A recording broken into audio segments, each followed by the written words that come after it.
En la madrugada fría y oscura del 6 de junio de 1944, mientras pesadas nubes cubrían la costa de Normandía, se desenvolvía en secreto una vasta operación militar. A lo lejos, podía oírse el estruendo grave de los motores de miles de barcos y la vibración sorda de los aviones que surcaban el cielo nocturno. En ese momento, el destino de naciones enteras, el curso de una guerra mundial y millones de vidas estaban suspendidos en la incertidumbre. Hombres jóvenes, muchos de ellos aún sin cumplir 20 años, sostenían sus armas con manos temblorosas, algunos rezaban en silencio, otros intentaban contener el miedo que crecía como una oleada incontenible.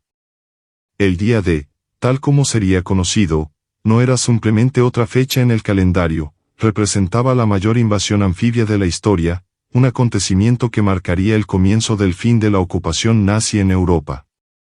Mientras el viento soplaba y el mar azotaba las embarcaciones de desembarco, líderes aliados como Dwight de Eisenhower, Bernard Montgomery y otros comandantes de alto rango fijaban la vista en mapas detallados, informes de inteligencia, pronósticos meteorológicos y todo dato que pudiera indicar el éxito o el fracaso de aquella empresa.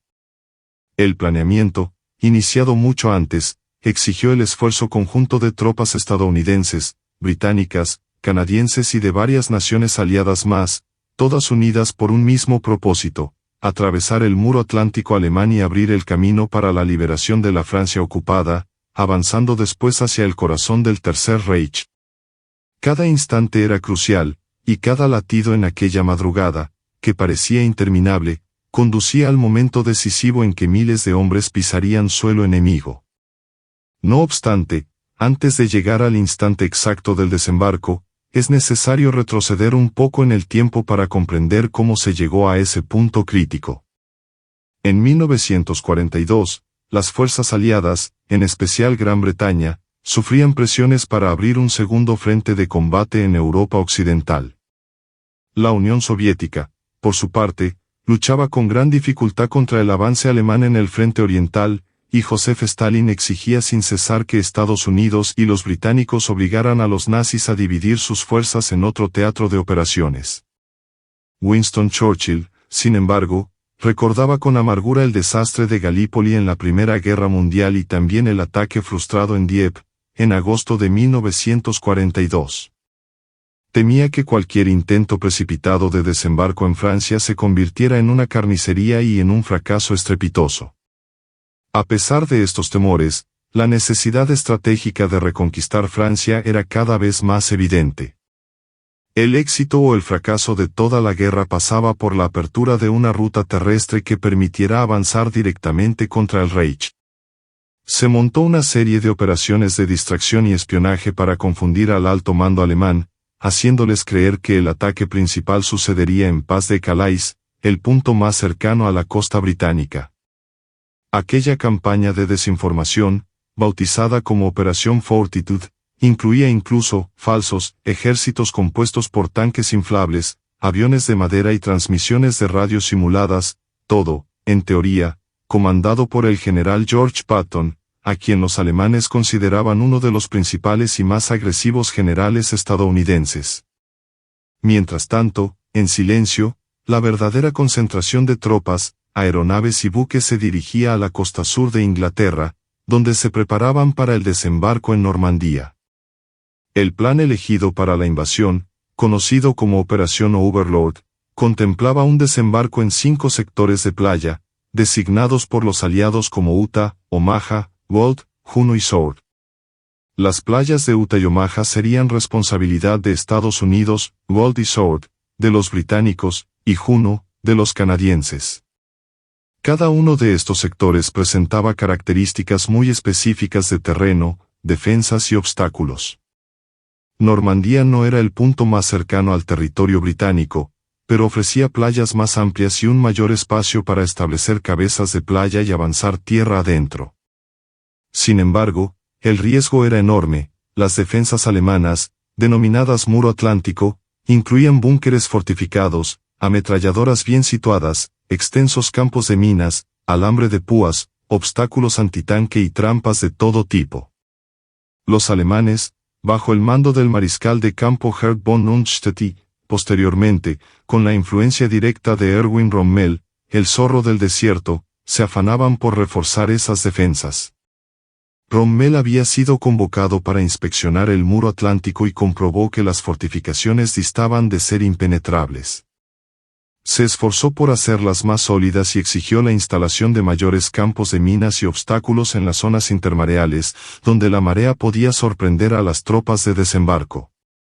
Sin embargo, existían profundas divergencias dentro del mando alemán sobre cómo defender mejor la costa. Rommel creía que era imperativo impedir que el enemigo estableciera cualquier posición en la playa, atacándolos en cuanto aparecieran, mientras que Rundstedt y otros preferían mantener reservas blindadas lejos de la costa, para lanzar un contraataque posterior.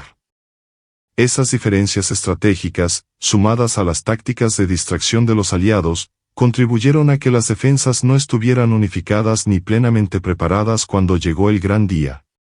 Otro factor determinante fue la meteorología. El día D se había previsto inicialmente para el 5 de junio, pero las condiciones climáticas adversas obligaron a Eisenhower a posponer la invasión 24 horas. Un cambio de última hora en el clima, que propiciaría una pequeña ventana de mar relativamente tranquilo y cielos con mejores condiciones para volar, fue suficiente para que el comandante supremo decidiera seguir adelante. Si la invasión se hubiese postergado por mucho más tiempo, las tropas concentradas en la costa de Inglaterra podrían haber enfrentado problemas de suministro, de moral y el riesgo de ser descubiertas por los alemanes. Así, con el rostro marcado por la preocupación, Eisenhower dio la orden que cambiaría el curso de la Segunda Guerra Mundial. La noche anterior al día D, tropas paracaidistas estadounidenses y británicas fueron lanzadas tras las líneas enemigas con la misión de sabotear puentes, carreteras y coordinarse con la resistencia francesa. Esta gigantesca operación aerotransportada, que involucró a las divisiones aerotransportadas 82ª y 101ª de Estados Unidos y la 6ª División Aerotransportada Británica, tenía el propósito de aislar la península de Cotentin y retrasar el envío de refuerzos alemanes a las playas de desembarco.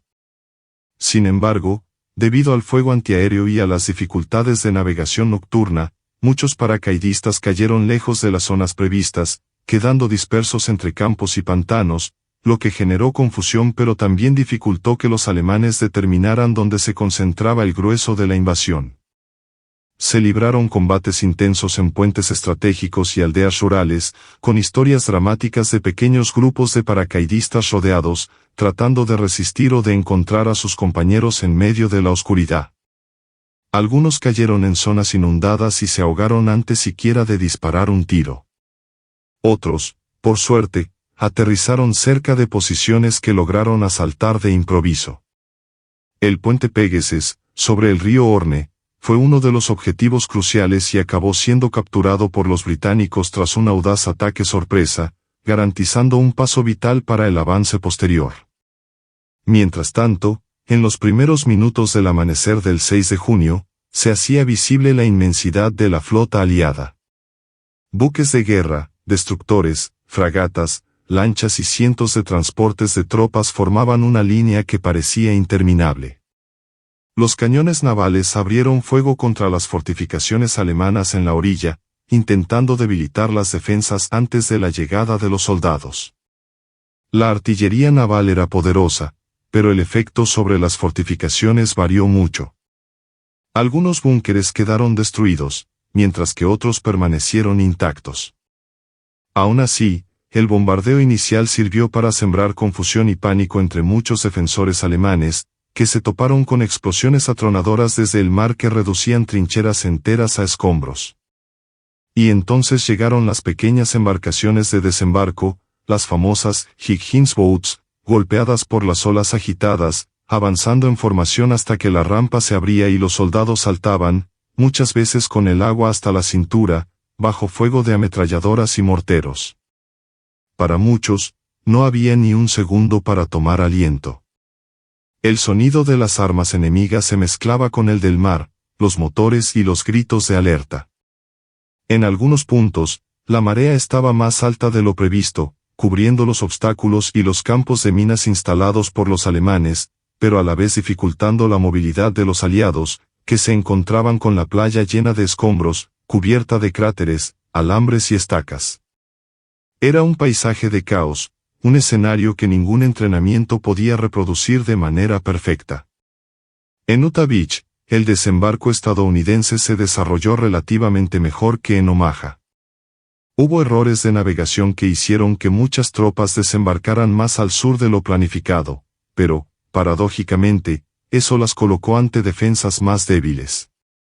El general Theodore Roosevelt Jr., hijo del expresidente Theodore Roosevelt, al ver que habían llegado al lugar equivocado, pronunció una frase que se volvería legendaria: "Comenzaremos la guerra justo aquí". Aquella actitud de improvisación ayudó a las tropas a avanzar más rápido, encontrando menos resistencia a lo largo del camino. Con el apoyo de carros de combate anfibios y del bombardeo naval, los soldados conquistaron la playa con bajas relativamente menores a las temidas. Las dunas de arena, los caminos estrechos y la colaboración de los paracaidistas que ya operaban tras las líneas alemanas fueron decisivos para el éxito en Utah. La realidad era muy diferente en Omaha Beach, la más sangrienta de las 5. Situada frente a acantilados fuertemente defendidos por posiciones alemanas, la playa de Omaha se transformó rápido en una pesadilla. Muchos tanques anfibios estadounidenses, lanzados al mar para dar apoyo a las tropas, se hundieron antes de llegar a la costa debido a las condiciones agitadas del agua. Las rampas de desembarco se abrieron bajo un fuego cruzado devastador de ametralladoras MG-42, morteros y artillería costera. Cientos de hombres cayeron en las primeras oleadas de ataque, sin ningún refugio que los protegiera. Se acumulaban cuerpos y equipamiento, y cualquier intento de avanzar más allá de la marea parecía imposible en algunos sectores. La arena teñida de sangre y la escena de caos minaban la moral de los soldados. Sin embargo, pequeños grupos, liderados por oficiales y sargentos valerosos, consiguieron avanzar paso a paso, utilizando cráteres de bombas, fragmentos de metal y cualquier depresión del terreno como cubierta. Hubo momentos en los que la desorganización era tal que hombres de diferentes compañías se unían de forma improvisada solo para intentar sobrevivir y avanzar juntos. Ascendieron los acantilados, neutralizando posiciones de ametralladoras y esquivando barricadas y búnkeres. El precio pagado allí fue altísimo en vidas, pero, al final del día, aunque de forma precaria, los soldados estadounidenses mantenían un control frágil de parte de Omaha Beach. Junto a las operaciones estadounidenses, la Fuerza Expedicionaria Británica y Canadiense desembarcaba en Gold, Juno y Sword. En Gold Beach, los británicos se toparon con una resistencia considerable, pero contaron con el apoyo eficaz de los vehículos blindados especializados, conocidos como los Fannies de Hobart, equipados con accesorios para limpiar minas, lanzar puentes improvisados y abrir caminos entre los alambres de púas. Estos vehículos especiales, ideados por el mayor general Percy Hobart, fueron fundamentales para superar obstáculos que, de otro modo, habrían ocasionado pérdidas mucho mayores. Así, lograron abrir camino en la playa y avanzar hacia Romanches, donde luego se instalaría un puerto artificial conocido como Mulberry. En Juno Beach, los canadienses libraron combates encarnizados en pueblos cercanos a la costa, como Courcelles-sur-Mer. Lograron progresar, pero pagaron un precio considerable en vidas. En South Beach, los británicos se reunirían más tarde con las tropas aerotransportadas que habían asegurado el puente Pegasus y otros puntos vitales, garantizando así un corredor de avance hacia el interior. Las fuerzas alemanas, sorprendidas por el desembarco en Normandía y confundidas por las operaciones de distracción, tardaron en reaccionar de forma cohesionada. Hitler, de manera notoria, estaba durmiendo cuando llegó la noticia de la invasión a su cuartel general, y sus generales temían despertarlo por miedo a represalias. Además, la cadena de mando nazi estaba sujeta a protocolos jerárquicos muy rígidos, lo que impedía una reacción inmediata sin autorización de la alta cúpula. Rommel, convencido de que se debía detener el desembarco en la propia playa, había viajado a Alemania pensando que las condiciones meteorológicas no permitirían una invasión en ese momento. Así, la coordinación de las defensas se vio obstaculizada. Cuando las divisiones Panzer recibieron órdenes de contraatacar, gran parte de las cabezas de playa aliadas ya estaban establecidas. Para entonces, miles de soldados y toneladas de suministros desembarcaban en las zonas recién conquistadas. Aún así, los combates del día D no supusieron el final, sino el comienzo de una larga batalla que se prolongaría en los campos de Normandía durante semanas. Las ciudades y los pueblos cercanos a las playas se convirtieron en escenarios de intensos enfrentamientos urbanos, mientras que el bocaje normando, un terreno lleno de setos y caminos estrechos, se transformó en una verdadera trampa, favoreciendo la defensa alemana y dificultando el avance de los tanques aliados. Tropas como la 12ª División SS Hitlerjugend mostraron una resistencia feroz, luchando a menudo con fanatismo, lo que prolongó el sufrimiento y elevó el número de bajas en ambos bandos. Durante el propio día D, no obstante, la prioridad máxima era garantizar que cada sector de la playa quedara conectado y con suficiente profundidad para recibir más tropas y suministros. Los barcos seguían llegando en oleadas, transportando más hombres, munición, vehículos, combustible, provisiones e incluso equipamiento para la instalación de los puertos artificiales Mulberry, diseñados para eludir la imposibilidad de tomar intactos los grandes puertos franceses. De manera paralela, se emplearon tuberías submarinas provisionales, conocidas como Pluto, Pipeline Under the Ocean, para suministrar combustible directamente desde Inglaterra al frente en Francia. La población civil francesa de Normandía experimentaba una mezcla de esperanza y temor. Muchos se refugiaron en sótanos o huyeron de las ciudades cercanas a la costa, temiendo bombardeos o represalias por parte de los alemanes. Las tropas alemanas, a su vez, unas compuestas por soldados veteranos del Frente Oriental, otras por voluntarios extranjeros y unidades menos experimentadas, tenían una moral variable. Algunos luchaban hasta el final, temiendo lo que podría ocurrirles si retrocedían o se rendían. Otros estaban cansados de la guerra, sin motivación para seguir defendiendo un régimen que, cada vez con más claridad, se encaminaba a la desesperación.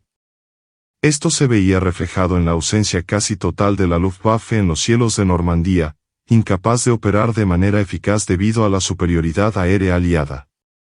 6.000 aviones aliados habían dado apoyo a la invasión, dejando a un lado a los cazas y bombarderos alemanes que intentaran acercarse. A medida que avanzaba el día, la información que llegaba a los cuarteles generales aliados demostraba la magnitud del desafío y la valentía de los hombres que luchaban. Los informes decían que Omaha era un infierno, pero que los Rangers y las divisiones de infantería avanzaban paso a paso por los acantilados, destruyendo fortificaciones y tomando posiciones estratégicas. En Utah, la situación parecía más controlada, aunque aún había focos de resistencia.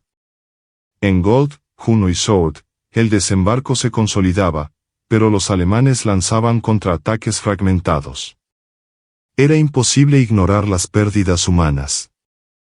En pocas horas, miles de vidas se habían perdido, y el mar frente a las playas estaba lleno de restos de embarcaciones destruidas, vehículos hundidos y cuerpos que las olas arrastraban de un lado a otro. Entre las historias de coraje y tragedia del día D, las hay de médicos y enfermeros improvisando hospitales de campaña en medio del fuego cruzado, intentando salvar a heridos en situación desesperada. Hay relatos de capellanes que rezaban junto a cadáveres de soldados de distintas nacionalidades, en medio de una escena de dolor colectivo que traspasaba fronteras. Encontramos a corresponsales de guerra que arriesgaban sus vidas para registrar en fotos y películas lo que allí ocurría, conscientes de que el mundo entero debía conocer los enormes sacrificios hechos en nombre de la libertad. Con todo, sería un error pensar que el día D terminó al caer la noche. La lucha continuó durante la oscuridad, con ataques alemanes aislados y enfrentamientos entre patrullas de reconocimiento. Pero, en general, los aliados aguantaron en las posiciones donde habían desembarcado. Se había logrado el primer objetivo, establecer cabezas de playa. La armada aliada, aunque aún alerta ante posibles ataques navales o aéreos, podía sentirse un mínimo aliviada. El Canal de la Mancha seguía en manos aliadas. La aviación mantenía una vigilancia constante, bombardeando carreteras, puentes y concentraciones de tropas para impedir que los refuerzos alemanes llegaran rápido al frente. Con la luz del amanecer siguiente, los mandos aliados analizaban la situación en mapas manchados de barro, repletos de anotaciones apresuradas realizadas bajo la lluvia y la suciedad. Era evidente que Omaha, por ejemplo, estaba muy lejos de los objetivos previstos para el primer día. Donde se esperaba un avance considerable tierra adentro, solo había una saliente bastante estrecha. Aún así, el peor de los miedos, un fracaso total y la retirada hacia el mar, se había evitado. En Utah, los paracaidistas reforzaban el control de carreteras y puentes importantes. En Gold y Juno, británicos y canadienses ya planeaban la toma de localidades estratégicas. Y en Sword, había esperanza de conectar pronto con las tropas aerotransportadas. La moral de las fuerzas aliadas, pese a las enormes pérdidas, se vio reforzada por la sensación de que se había logrado lo imposible. La tan esperada apertura de un segundo frente en Europa era ya una realidad concreta. En los días que siguieron al 6 de junio, se inició una verdadera carrera de refuerzos y suministros. El miedo a un gran contraataque alemán persistía, pero las tropas motorizadas y blindadas del Tercer Reich estacionadas más al este, en la región de paz de Calais, seguían inmovilizadas por la incertidumbre alimentada por la Operación Fortitude, que les hacía creer que el desembarco en Normandía podía ser solo una maniobra de distracción. Solo con el paso del tiempo se dio cuenta el alto mando alemán de que el verdadero ataque se estaba produciendo de forma definitiva en Normandía. Pero, para entonces, la fuerza aérea aliada ya dominaba los cielos, bombardeaba carreteras y puentes, dificultando muchísimo el desplazamiento de los blindados alemanes. Incluso las divisiones Panzer de élite tuvieron grandes problemas para llegar a la línea de frente, viéndose obligadas a moverse casi únicamente de noche para evitar ataques aéreos. Aún así, cuando llegaron, los enfrentamientos en las zonas de Kerenten, Caen y en otros puntos clave fueron intensos y duraderos. Un momento crucial tras el día D fue la batalla de Kerenten, que permitió unir los sectores de Utah y Omaha, creando un frente continuo de tropas estadounidenses a lo largo de la costa. La 101ª División Aerotransportada, la misma que había saltado la noche anterior al día D, se enfrascó en combates feroces para tomar la ciudad, un importante nudo de carreteras. Tras días de enfrentamientos y contraataques alemanes, los estadounidenses consiguieron hacerse con Kerenten. Aquello representó un paso decisivo para consolidar la cabeza de playa en Normandía y abrir el camino hacia la posterior toma de Cherburgo, un importante puerto en el extremo de la península de Cotentin. Mientras tanto, británicos y canadienses se esforzaban por tomar Caen, una ciudad estratégica con grandes vías de comunicación, cuyo control les permitiría avanzar hacia el interior de Francia. Sin embargo, Caen se convirtió en uno de los mayores obstáculos de la campaña, resistiendo varias semanas. Las fuerzas alemanas, incluidas divisiones blindadas de élite, ofrecieron una resistencia encarnizada, y la ciudad casi quedó destruida por los bombardeos aliados. Solo después de varias operaciones y ataques conjuntos, como la Operación Charnwood y la Operación Goodwood, Caen cayó finalmente en manos aliadas, aunque en ruinas, a costa de la vida de muchos civiles franceses.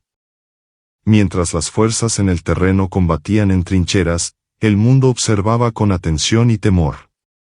Las noticias del desembarco resonaron en todos los continentes. En el frente oriental, los soviéticos contemplaron con optimismo la apertura de un segundo frente, pues significaba que el ejército alemán estaría presionado en ambos frentes. En Estados Unidos, Reino Unido, Canadá y tantos otros países aliados, las familias aguardaban los partes oficiales, con la esperanza de que sus seres queridos hubieran sobrevivido. La propaganda de guerra exaltó rápidamente la valentía de los soldados y el éxito del desembarco, aunque a menudo ocultó la magnitud del sufrimiento y las escenas horribles que se desarrollaron. Del lado alemán, la propaganda procuraba minimizar la invasión, tachándola de ataque que sería contenido y rechazado.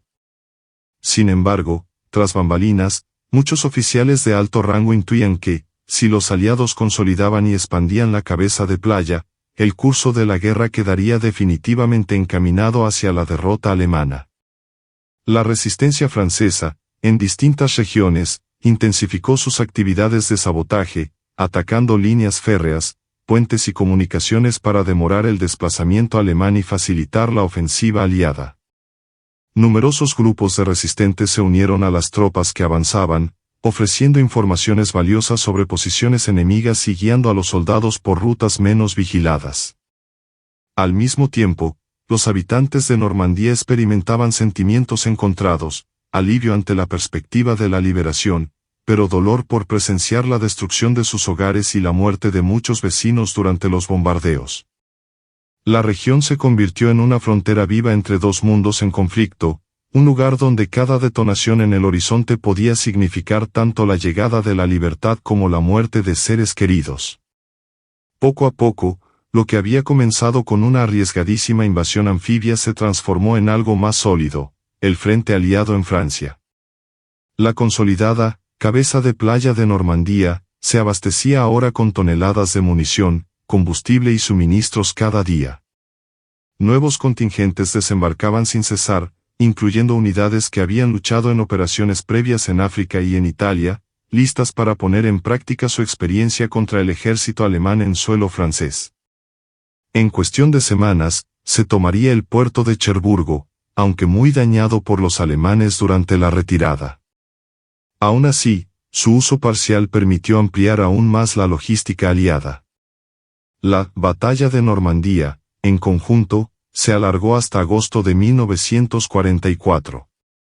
El día D, el 6 de junio, fue el detonante inicial, el momento icónico en que la marea comenzó a cambiar de forma definitiva. Los combates posteriores, como la Operación Cobra, lanzada por los estadounidenses para romper las defensas alemanas al sur de Saint-Lô, permitieron que las divisiones aliadas avanzaran al fin con rapidez.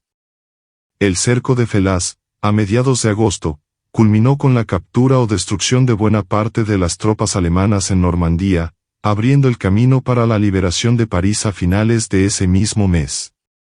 De ahí en más, la guerra en el frente occidental avanzaría hasta llegar al propio territorio alemán, culminando con la capitulación nazi en mayo de 1945. No obstante, cuando evocamos el día D, es difícil escapar de las imágenes más impactantes, las lanchas de desembarco, los soldados saltando al agua bajo un fuego cerrado, la desolación de Omaha Beach, el coraje improvisado de paracaidistas perdidos en la noche, las explosiones gigantescas que sacudían toda la costa, el olor a pólvora y sal impregnando el aire. Tal vez ninguna otra fecha de la Segunda Guerra Mundial, salvo, quizá, el ataque a Pearl Harbor y la batalla de Stalingrado, posea una aura tan legendaria y dramática. El día D simboliza el sacrificio colectivo de toda una generación que se unió contra un régimen tiránico y la esperanza de que, incluso en los momentos más oscuros, la determinación y la cooperación de las naciones pudieran romper las cadenas de la opresión. Existen incontables historias personales. Están las de soldados como el teniente John Spillane, que sobrevivió a 2 hundimientos de embarcaciones antes de lograr llegar a la orilla. O las de hombres como el sargento Rabling, que se arrastró varios metros bajo el alambre de púas para colocar explosivos en la base de un búnker que bloqueaba el avance de su compañía. También las de combatientes que solo supieron días después que sus hermanos, primos o amigos se encontraban igualmente allí, luchando en otra parte de la playa. Muchos no se reencontraron hasta finalizar la guerra, tras pasar por toda la campaña europea. La camaradería nacida en medio de las tragedias forjó lazos que durarían el resto de sus vidas. Además, el día D estuvo marcado por actos de valentía entre la población civil. Pescadores de Normandía, por ejemplo, se arriesgaron para ayudar a rescatar a militares que se ahogaban o quedaban atrapados en las olas. Algunas familias francesas acogieron a paracaidistas heridos en sus graneros, aun sabiendo que, de ser descubiertas por los alemanes, podrían ser fusiladas. Esas pequeñas acciones humanitarias se sumaron al gran esfuerzo de guerra, recordándonos que, en medio de estrategias globales y confrontaciones inmensas, la empatía y el sentido de la responsabilidad podían manifestarse de formas discretas pero vitales.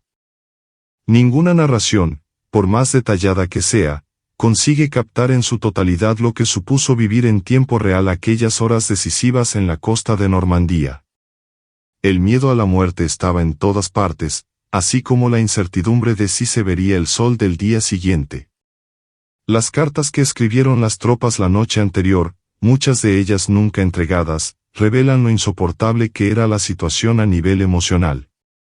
Muchos temían no solo perder la vida, sino también la posibilidad de fracasar en esa misión que podía decidir el futuro de Europa. El día D fue, en gran medida, la unión de miles de microcosmos de valentía, desesperación, fe, miedo, sacrificio y esperanza, todos unidos en un objetivo enorme, que en algún momento pudo parecer utópico, pero que se concretó. La fecha del 6 de junio de 1944 marcó, pues, no solo la entrada masiva de los aliados en la Francia ocupada, sino también el inicio de un giro irreversible en la Segunda Guerra Mundial. El camino hacia la victoria sería todavía largo, vendrían batallas sangrientas en invierno, la ofensiva desesperada alemana en las Ardenas y muchos otros capítulos hasta la caída de Berlín y la rendición final en mayo de 1945. Pero ninguna de esas etapas posteriores hubiera sido posible sin el éxito, a pesar de su alto coste, del día D. El día D demostró que era posible tender un puente a través del Atlántico, unir las fuerzas de diversos países con un objetivo común y enfrentarse a las más temibles defensas del eje. De algún modo, el legado del día D permanece vigente hoy, no solo en la memoria de quienes estudian o visitan los lugares históricos, sino también en las relaciones internacionales que se forjaron tras la guerra. La OTAN, por ejemplo, debe en parte su creación a la experiencia de cooperación militar entre naciones durante la Segunda Guerra Mundial. Y la reconciliación entre países antes enemigos, como Francia y Alemania, se vio facilitada por el reconocimiento de los horrores y sacrificios sufridos en conflictos como aquel. Cada año, veteranos y familiares regresan a las playas de Normandía, muchas veces recibidos con gratitud por los habitantes locales, que saben que la libertad tuvo un precio incalculable. Las cruces blancas y estrellas de David en los cementerios militares evocan la juventud perdida en una mañana gris de junio, mientras monumentos y museos relatan la historia a las generaciones que vinieron después. De este modo, al hablar del día D, es preciso tener en mente tanto la grandiosidad épica de una operación militar que involucró a más de 150.000 hombres el primer día y miles de barcos y aviones, como los matices humanos que convierten las estadísticas en algo profundamente tangible. En la arena de Omaha, por ejemplo, quedaron tendidos muchos cuerpos, testigos mudos del precio de la libertad. En Utah, soldados exhaustos descansaron tras horas de durísimos combates, aliviados de haber sobrevivido pero llorando por los amigos que no lo lograron. En Gold, Juno y Sword, las banderas británicas y canadienses clavadas en la playa daban fe de la conquista, pero también marcaban el comienzo de un camino largo y duro hasta la victoria. Todo eso, en conjunto, forma la historia real de un día que cambió el curso de los acontecimientos. Para quienes vivieron ese día y sobrevivieron, el 6 de junio jamás podría borrarse de la memoria. Muchos veteranos pasaron décadas sin poder hablar de lo que vieron o sintieron, prefiriendo silenciar los recuerdos dolorosos. Otros, por el contrario, se dedicaron a contar sus historias, para que el mundo no olvidase lo sucedido y el porqué de aquel sacrificio. Muchos regresaron a las playas décadas después, encontrando un entorno muy distinto, el mar en calma, turistas paseando, paneles turísticos señalando lugares de desembarco. Al mismo tiempo, la tranquilidad presente era un contraste abrumador con la furia y el horror de aquel día lejano, un testimonio de que la paz, aunque frágil, se conquista con tremendos sacrificios. El día D fue también un ejemplo claro de cómo la tecnología, la innovación y la inteligencia estratégica pueden influir en una guerra. El empleo de planeadores para lanzar tropas de manera silenciosa, el desarrollo de vehículos anfibios y la construcción de puertos artificiales evidencian la capacidad humana de crear soluciones extraordinarias bajo presión. La Operación Fortitude demostró el poder de la desinformación y del espionaje para engañar a ejércitos enteros. La coordinación entre la Marina, el Ejército y la Fuerza Aérea, algo relativamente nuevo a esa escala, mostró cómo una acción conjunta e integrada puede romper defensas teóricamente impenetrables. Al mismo tiempo, la brutalidad del desembarco reveló que ninguna mejora tecnológica o táctica sustituye el sacrificio humano en el campo de batalla. Entre los miles de soldados que pisaron Normandía aquel 6 de junio, había hombres de diversos orígenes y credos. Estadounidenses de Texas, California, Pensilvania, británicos de Londres, Liverpool, pueblos remotos, canadienses de Quebec, Ontario, las praderas del oeste, polacos y franceses que habían huido de sus países para seguir luchando, noruegos, belgas, holandeses y tantos otros que se alistaron para liberar su tierra natal. Cada uno tenía un motivo personal para estar allí, algunos, la venganza por las atrocidades nazis, otros, una convicción inquebrantable en los ideales de libertad, muchos cumplían con su deber, conscientes de que no habían elegido la guerra, sino que la guerra los había elegido a ellos. Las historias de pérdidas, valor y compañerismo traspasaron fronteras, y el desembarco en Normandía se convirtió en un símbolo de esa unidad heterogénea ante un enemigo común. Tal vez el recuerdo más contundente del día D sea precisamente la mezcla de triunfo y tragedia. Hubo alegría al llegar noticias de conquistas, cuando se tomaba un búnker o se izaba una bandera aliada en un pueblo francés. Pero también hubo lamento por quienes quedaron atrás, por los jóvenes que no verían el final de la guerra, por las familias que jamás reencontrarían a sus hijos, esposos, hermanos. Ese contraste define el día D, la victoria a un costo altísimo, el amanecer de un nuevo capítulo que surgía de una oscuridad dolorosa. Con el avance de la ofensiva aliada por Francia, se liberaron ciudades, se vengaron colaboraciones y surgieron recelos. Sin embargo, perduraba el espíritu del día D, la idea de que, unidos, los pueblos pueden enfrentar un poder tiránico. El rescate de prisioneros, el reencuentro de familias separadas por la guerra, la emoción de los civiles que salían a las puertas ondeando banderas improvisadas, todo ello representaba la contrapartida humana de las operaciones militares. El día D, por tanto, no es solo un capítulo bélico de invasión y desembarco, sino también una manifestación de cómo la esperanza colectiva puede hacerse tangible, ocupando playas hostiles y convirtiéndolas en el preludio de una liberación continental. Hoy, al recorrer las playas de Normandía, es posible encontrar museos dedicados a cada sector de desembarco. En Omaha Beach, se erigieron monumentos para honrar la memoria de quienes cayeron allí, con listas de nombres que parecen interminables. A veces, grupos de escolares las visitan para conocer de primera mano lo sucedido. En Utah, hay tanques y lanchas de desembarco expuestos al aire libre, recordatorio de la sorprendente ingeniería que hizo posible la invasión.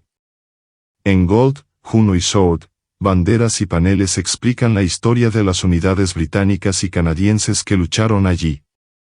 El puente Pegasus, restaurado y transformado en un lugar turístico, recuerda el ataque relámpago que aseguró su posesión en la oscuridad de la noche. Esos espacios de memoria refuerzan el vínculo entre el pasado y el presente, para que las generaciones futuras comprendan el significado del sacrificio y la responsabilidad de mantener la paz. No se puede ignorar, sin embargo, que toda historia sobre el día D encierra también cierta idealización. Es innegable que hubo errores, caos, órdenes confusas y decisiones equivocadas tomadas bajo presión.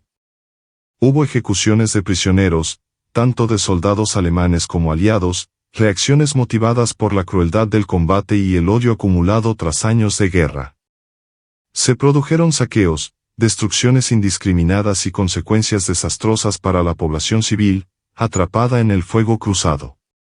La propaganda de ambos bandos realzaba las gestas heroicas y minimizaba las sombras. Sin embargo, en retrospectiva, es precisamente la combinación de heroísmo y brutalidad lo que revela el rostro más auténtico y complejo de aquel momento. El día D fue, en efecto, un punto de inflexión. Hitler, que hasta entonces alimentaba todavía la esperanza de alcanzar un acuerdo de paz por separado con Occidente o de revertir el curso de la guerra, vio cómo la amenaza se materializaba, las tropas aliadas se habían afianzado en Europa occidental. Su pesadilla de una guerra en dos frentes se intensificó y, combinada con la ofensiva soviética en el este, el régimen nazi quedó cada vez más acorralado. El desembarco en Normandía anticipaba la caída del Tercer Reich, algo que, aunque aún distante, comenzaba a parecer ineludible para muchos observadores. Aún así, la guerra se prolongaría 11 meses más, pues Alemania todavía disponía de reservas de fuerza y de una capacidad de resistencia desesperada. Al evocar el día D con una narración extensa y detallada, se hace justicia a todos los que vivieron aquel momento al reconocer tanto la gloria como el horror que lo caracterizaron. La mayor invasión anfibia de todos los tiempos no estuvo exenta de fallos o tragedias, pero cumplió su objetivo histórico: atravesar la fortaleza europea que había construido Hitler y comenzar la larga marcha hacia la victoria aliada. Desde la perspectiva de quien desee transformarla en un guión para YouTube, basta con imaginar las escenas que se suceden como en una película grandiosa: la noche oscura, los soldados nerviosos, los paracaidistas lanzados tras las líneas, la inmensa flota en el horizonte, los primeros disparos que rompen el silencio, las explosiones ensordecedoras, el avance incierto en la arena, los acantilados cubiertos de humo, el caos y el valor entremezclados hasta que, al final de un día interminable, las banderas aliadas ondean en playas antes dominadas por el enemigo. Es la historia de un momento en el que la suma de actos humanos, de coraje, sacrificio, estrategia y cooperación, reescribió el rumbo de una guerra que parecía interminable. La fecha del 6 de junio de 1944 permanece, así, como un símbolo de que incluso el más imponente de los muros puede caer cuando hombres y mujeres decididos se unen por una causa mayor. Y, aunque se puedan contar miles de historias individuales vividas aquel día, cada una con su dosis de drama, miedo, heroísmo y tragedia, la esencia del día D tal vez se resuma en un acto colectivo que trascendió fronteras e idiomas. Lo que comenzó con un conjunto de soldados que temblaban de frío y miedo en pequeñas embarcaciones desembocó en un evento que cambió por completo el panorama político y militar de la época. En última instancia, el día D demostró que la esperanza y la determinación en pos de la libertad pueden mover montañas, o, en este caso, desembarcar en playas hostiles y dar inicio a la liberación de todo un continente.